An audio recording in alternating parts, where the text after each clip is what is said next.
তবে কি হতে চলেছে স্কুল গ্যাং নাটকের 3 নম্বর পর্বে? 2 নম্বর পর্বে আমরা দেখতে পাই টনি একটা ফেক নিউজ ছড়ায়। স্কুলের ম্যাডাম এবং ছাত্রছাত্রী সবাই ভাবে যে আমরা কুত্তার গোশত খেয়েছি এবং শেষমেশ যখন নদীতে মুখ ধুতে যায় তখন দেখে যে নদীতে একজন হিসু করছে আর একজন পায়খানা করছে।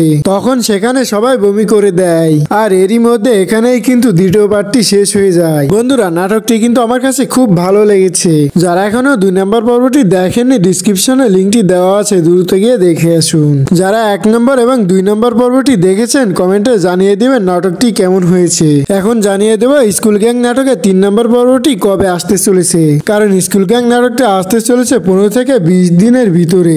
নাটকটি দেখতে পারবেন পল্লীগ্রাম ইউটিউব চ্যানেলে। তো এই ছিল আজকের ভিডিও আপডেট খবর। তো ততক্ষণে সুস্থ থাকুন, ভালো থাকুন, আল্লাহ হাফেজ।